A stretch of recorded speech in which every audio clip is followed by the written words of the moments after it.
pelas bênçãos, porque Ele restaura a nossa vida, a nossa saúde, nos dá paz. Somos gratos por tudo, pelas bênçãos. Nos pedimos também, continue conosco, sendo misericordioso, nos perdoando e nos dirigindo. Abençoa-nos, em nome de Jesus que peço. Amém.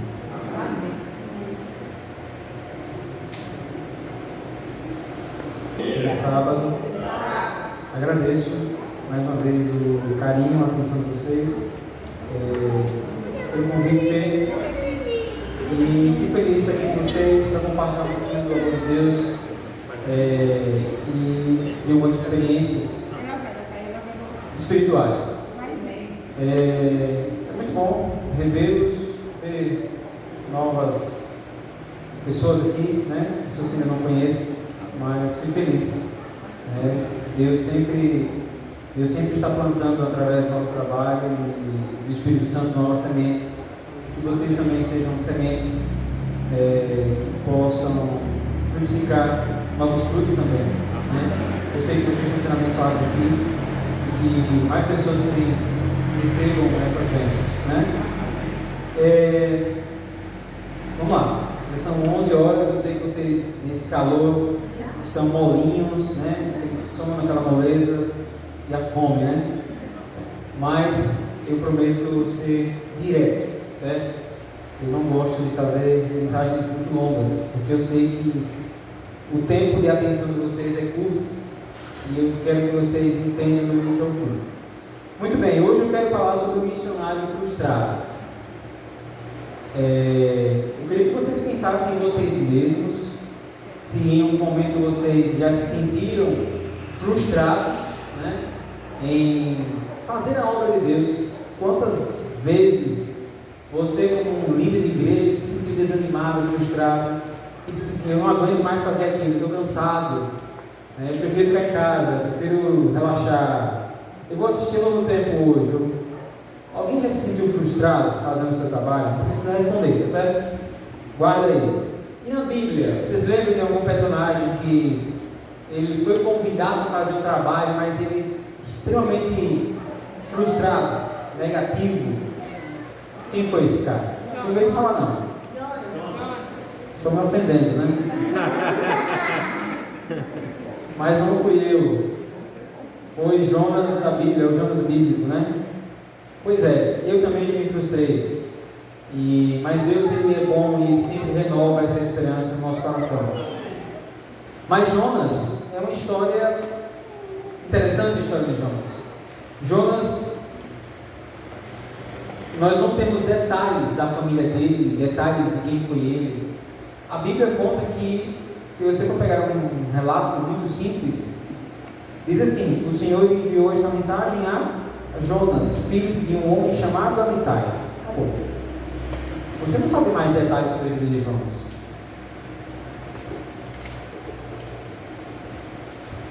Só que a história de Jonas ela vai ser permeada por dois conceitos. E eu queria saber de vocês sobre esses conceitos. Primeiro, o que é justiça? O que é justiça? O que é fazer justiça? Posso ajudar vocês?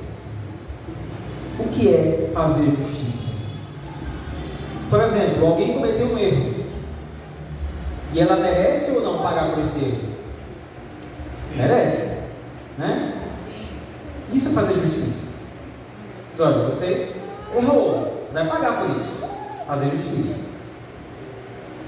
Misericórdia. O que é misericórdia?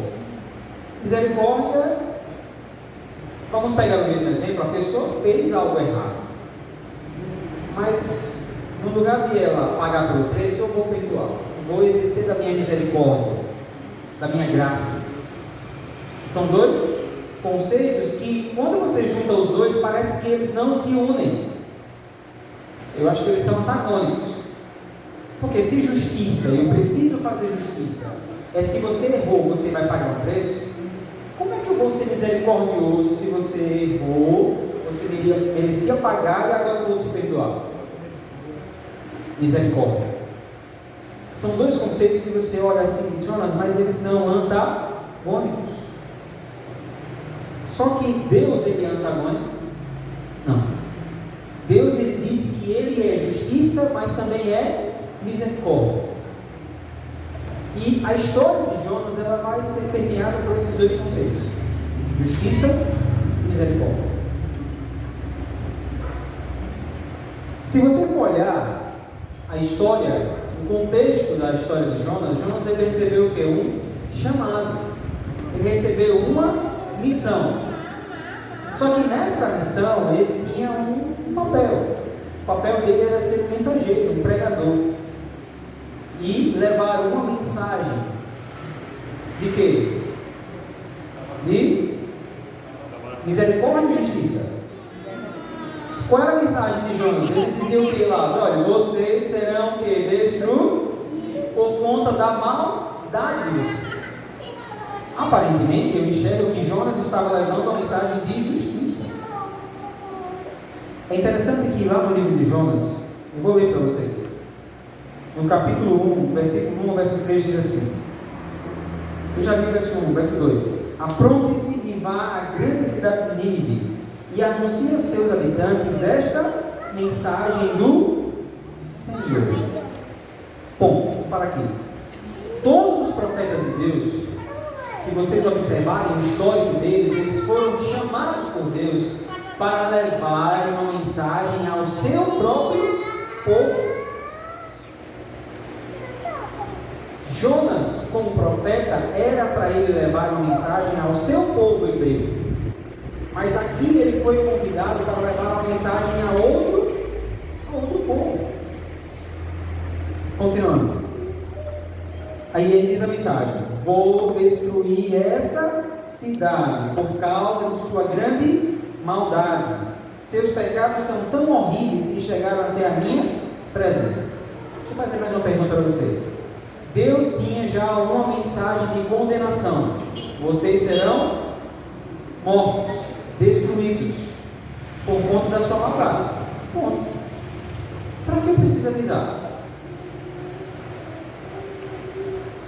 Eles não já seriam destruídos pela maldade, para que avisar?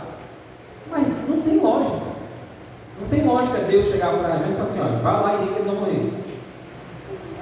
Não tem lógica. E Jonas colocou isso na cabeça. Não faz sentido eu ir para Nínive e avisar que eles vão morrer. Mas Senhor, eles poderão fugir, eles poderão se esconder. Qual o sentido? Verso 3. Jonas, porém, preferiu fugir da presença do Senhor. Foi até o mar, ao porto de Jope, onde encontrou um navio que ia para Tarsis. Comprou sua passagem e embarcou para se esconder do Senhor. Pois é, veio a palavra do Senhor. Qual mensagem? Destruição, justiça. Deus chamou um profeta para pregar uma mensagem não ao seu próprio povo, mas a outra nação. Veja agora o que diz Jonas capítulo 1, verso 8 e verso 9. O que foi que você fez? Aqui Jonas já está dentro do barco, foi pego lá, dormindo dentro do barco. E aí os marinheiros pegaram e falaram o quê? O que você fez, Jonas? Perguntaram. Para provocar essa tempestade que está quase nos destruindo. O que você fez? Depois, quem é você? Qual é a sua profissão? De onde você vem? Qual é a sua terra? E a que povo você pertence? Enquadraram Jonas. Verso 9. Jonas respondeu. Olha a primeira resposta de Jonas: eu sou o quê? Hebreu. E depois ele completou: adoro ao Senhor, Deus dos céus, que fez a terra e o mar. Mas um detalhe interessante, que Jonas aqui, ele não fala primeiro que quem ele era. Eu sou um adorador de Deus, eu sou um mensageiro do Pai, eu sou um representante de Deus. Em primeiro lugar, ele responde o que para aqueles mensageiros, para aqueles marinheiros? Eu sou hebreu. Jonas, ele fez questão de destacar naquele momento a sua nacionalidade. Ele diz: olha, eu não sei, não importa quem vocês são, do povo que vocês são, eu sei que eu sou hebreu e eu sou adorador do Senhor. estou preocupado com a minha nação, com o meu povo. Se vocês, a quem vocês pertencem, a quem vocês adoram, não importa. Jonas, ele quis, de alguma forma, mostrar que ele não estava satisfeito em fazer um trabalho para que outra nação, outro povo, de alguma forma se salvasse, ou tivesse a possibilidade de salvação. Ele não estava nem aí.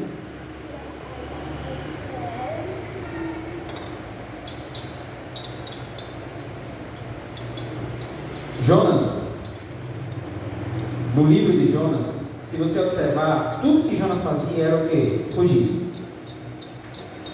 Em todos os capítulos, que não são muitos, todas as ações de Jonas eram contra o que Deus pedia. Todas. Só que tudo que ele fazia contrário, Deus ia lá e o abençoava. Porque aqueles marinheiros, eles se converteram. Depois o povo fez o quê? Se converteu. Só que Deus usou a natureza, porque um peixe, foi convocado por Deus para fazer um trabalho. Engolir Jonas, deixá-lo ali por 3 dias, depois vomitar. O peixe atendeu, os marinheiros atenderam, a nação de Nínive atendeu. Só que em todo instante Jonas estava o quê? Qual foi o título da mensagem? Frustrado. Tudo que acontecia, Jonas se frustrava. Todos se converteram. Você já imaginou se vocês fizessem aqui um evangelismo, trouxessem um pregador, e esse pregador começasse a pregar pela cidade de Macambira e todos se convertessem? Você acha que esse cara ia ficar feliz ou triste? Feliz. Ele seria convidado para várias igrejas, para pregar, para contar quais as estratégias, o que ele fez para que as pessoas se convertessem. Poderia ser esse Jonas, mas Jonas estava triste, inconformado, frustrado, reclamando. Que profeta é esse? Inicialmente Jonas não tinha razão para acreditar que aquele método era ideal.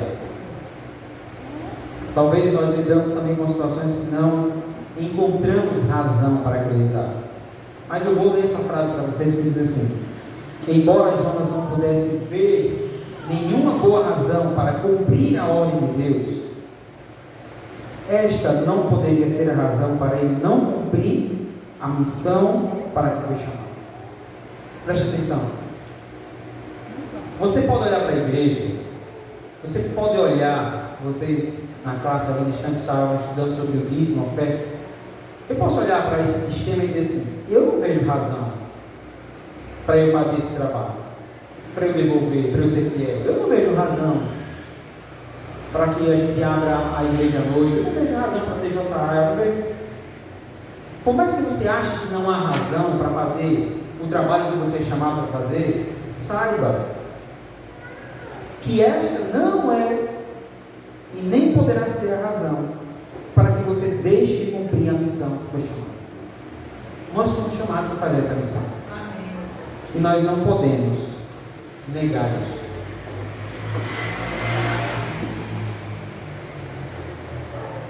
Na Albânia, um país pequeno, muito próximo ali do território italiano, em 1945, recebeu o primeiro missionário adventista. Era um jovem recém-formado em farmácia pela Universidade de Harvard. Um jovem que tinha muitos sonhos. Inicialmente ele foi para a Itália, ali ele formou sua família, encontrou uma esposa e tiveram 2 filhos. Compraram uma passagem para ir de navio até a Albânia para ali iniciar um trabalho missionário de pregação do Evangelho para aquela nação.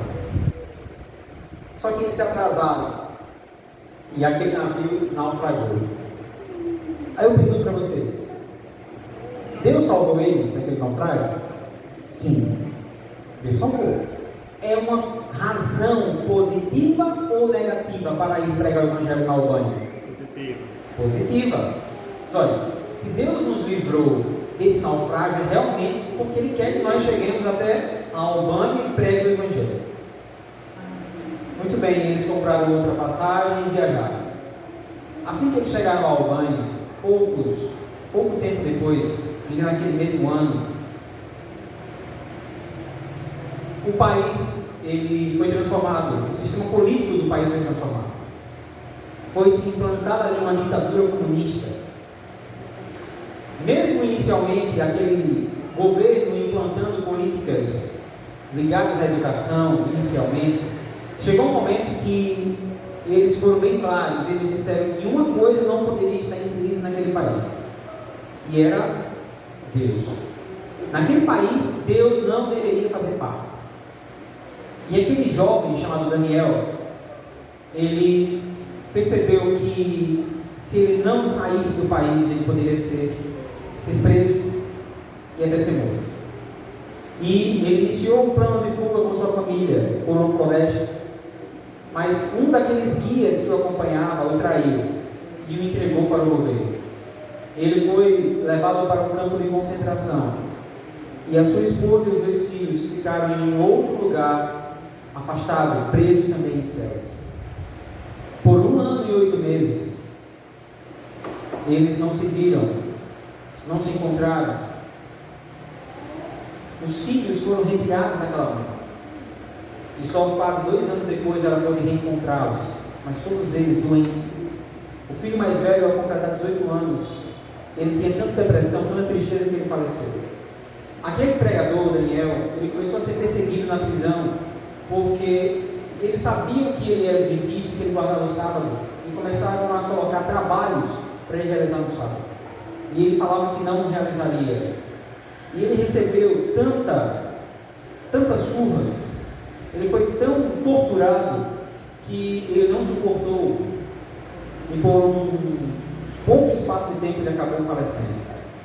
Todos aqueles prisioneiros que o enxergavam naquela prisão não entendiam o porquê que ele estava fazendo aquilo. Ele falava: não sou eu, não é por mim, mas é pelo Senhor que eu guardo, pelo Deus que eu acredito, que eu sei que esse é um dia de guarda e que eu não vou pecar contra o meu Deus.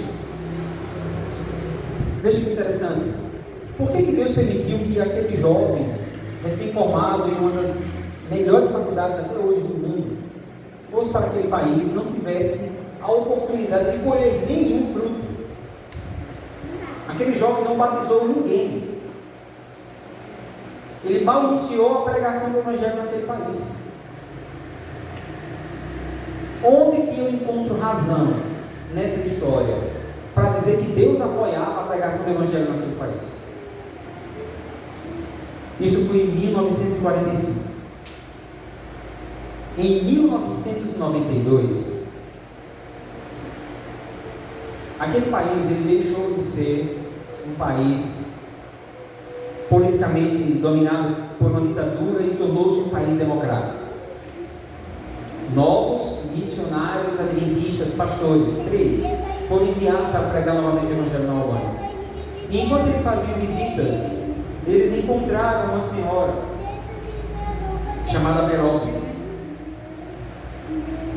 E quando eles se apresentaram dizendo que eles eram pastores adventistas, aquela senhora ela começou a chorar e começou a agradecer a Deus, porque Ele foi um Deus fiel.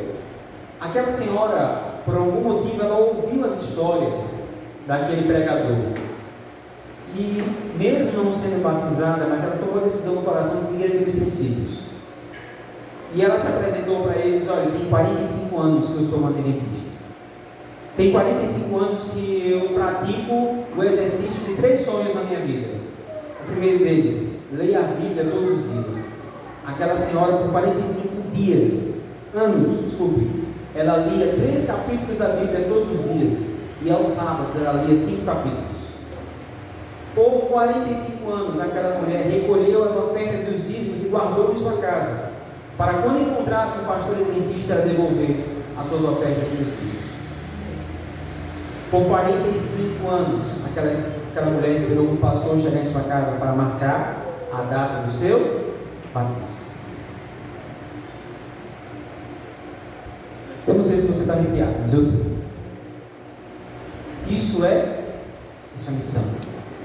Por mais que muitas vezes dessa obra, nesse chamado, eu não encontre razão para fazer aquilo, esse não é o motivo para deixar de fazer.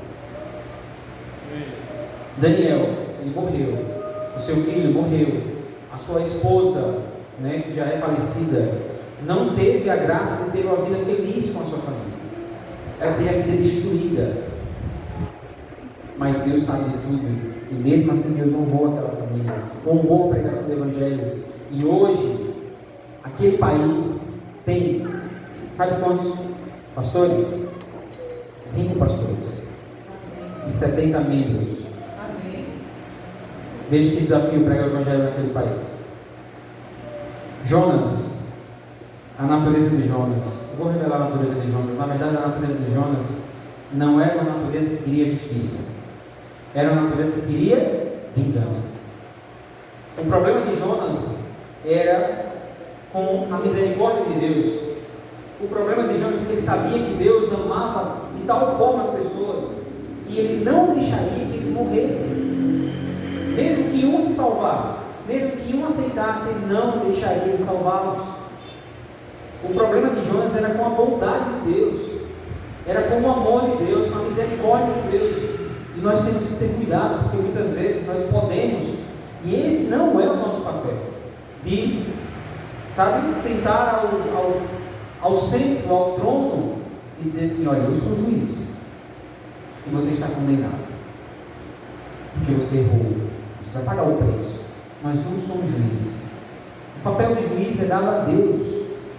Jonas quis colocar no papel de juiz ali e entregar a condenação ao povo inimigo, mas Deus não queria isso. Deus queria o quê? A misericórdia. Então a justiça de Deus é pautada inicialmente pelo amor, pela bondade, pela entrega. E que essa seja a missão para todos nós. No capítulo 4 de Jonas, versículo 11, o último verso, diz assim, capítulo 4, verso 11. Veja que interessante, Deus termina o livro de Jonas com uma pergunta. Diz assim: e por que você acha que eu não deveria sentir compaixão de uma cidade tão grande como Nínive, com 120 mil pessoas, que não sabem distinguir entre o certo e o errado, além de todos os seus animais? E aqui entra outra questão. Aqui Deus demonstra compaixão, amor até por quem? Pelos animais. E aqui entra um tema que eu gosto muito. Eu não sei o que vocês estão fazendo pelos animais de cidade, qual é o trabalho social que vocês estão fazendo. Vocês estão vendo os cães de rua morrerem e não estão alimentando com as sobras que vocês jogam no lixo? Vocês não estão vendo que tem muitos animais sofrendo à noite com frio? Meu pai gosta muito de ajudar pessoas, eu gosto de ajudar animais, né? Ajudo pessoas, mas eu gosto de ajudar animais. E esse verso mostra que Deus tem compaixão até pelos animais. Se Ele tem compaixão pelos animais, gente, Ele tem muita, mas muita compaixão por nós. E Ele só está esperando de nós o quê? A graça. A graça que já está concebida para mim e para você. Basta que nós aceitemos. O problema de Jonas era orgulho. O problema de Jonas era não aceitar o amor de Deus em prol dos outros. E o que é aceitar o amor de Deus em prol dos outros? Missão. Porque quando Deus deu uma missão, não foi uma missão que vai ser transformada em coisas e bênçãos somente para mim. O que é propósito? Propósito é tudo aquilo que eu faço em prol do outro. O propósito da missão não é sobre mim, sobre o carro que eu vou ter, a casa que eu vou ter, o emprego, o salário, a roupa, sobre as coisas minhas, mas é sobre o outro, sobre o bem-estar do outro. O meu chamado, o seu chamado é um chamado para nós termos o quê? Compaixão. Mas sabe o que está acontecendo hoje? E isso acontece no meu coração também. Frieza, insensibilidade. Eu vejo a dor do outro e eu não estou nem aí. também comigo, não com a minha família. E aí nós nos esquecemos da missão e do propósito de Deus. É nos preocuparmos e alimentarmos o outro. Inclusive os animais. Deus abençoe vocês. E tenhamos paz. Que esse propósito de amor e compaixão e entrega através do trabalho seja realmente alcançado. Vocês estão de parabéns. E eu vou dizer isso aqui. Uma igreja, ela não se constrói se não for em comunidade. Vocês podem ter os melhores líderes, mas líderes sozinhos não fazem nada se a igreja não estiver unida em comunidade. E é interessante que tudo que Jesus fazia tinha um que no meio? Comida. Então, gente, vocês estão de parabéns. Um dia que der para fazer almoço, leva a jaca, leva uma bolsa de manga, mas se reúnem, repartem. Não tem coisa melhor para uma igreja crescer do que todos os eventos que vocês fizerem. Façam como família, como comunidade. É só assim. Não encham a barriga com discurso. Não vale. Não encham a barriga só com pregação. Não vale para o crescimento de uma comunidade. É preciso demonstrar isso no dia a dia através da união, compartilhando o pouco que eu tenho. Aí você reclama porque a igreja, os irmãos chegam atrasados na igreja. Faça um café da manhã na igreja. Você vê se eles não chegam cedo? Eu fazia isso, certo? Então vocês estão de parabéns, façam isso. Eu fazia lá com o espaço, o fim de tarde com uma janta, um cachorro quente, um pão com queijo, né? E vão entrar com suco, e agora? Tem manga, suco de manga, né? Então assim, não crie desculpas, como a irmã falou, crie soluções, mas estão de parabéns, porque vocês estão fazendo isso em comunidade. E é isso que alimenta, que faz crescer a igreja. Chame pessoas para cá, meu pai tem uma ideia fantástica. Chame as pessoas de fora para comemorar o aniversário delas aqui. Compre um bolo. É comunidade. Tudo que Jesus fazia, Jesus multiplicou os milagres de Jesus com comida, gente. Foi vinho, foi peixe, foi pão, foi ceia. Tudo tinha comida. Não gostava de comida, né? Então façam isso, compartilhando, dividindo o que cada um tem. Porque eu acho que isso faz com que vocês se tornem cada vez mais unidos. E as pessoas de fora olhem para vocês e queiram vir para cá, não porque vocês têm uma doutrina, não, eu defendo a doutrina, não, irmãos, defendo a união, a amizade, né? Os encontros, eles vão olhar para vocês e falar que vocês são unidos. Eu quero fazer parte dessa família. Primeiro por isso, depois eles conhecem a doutrina. Mas primeiro vocês se amam. Mas eu vou nada para aquele povo, o povo pega uma harmonia, se comendo, se brigando. Não quero saber, então façam isso. É o meu incentivo para vocês. Estou tentando buscar fazer isso também na minha igreja, na minha comunidade. Deus abençoe.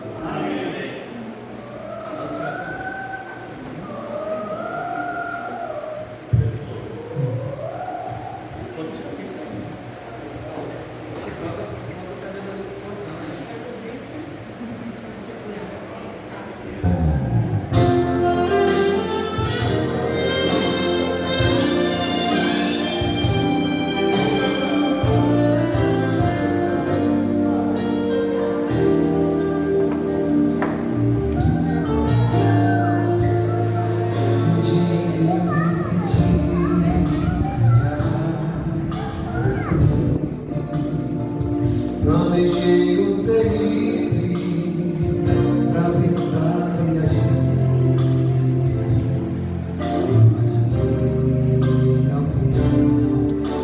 Quando decidi, corri o risco de até me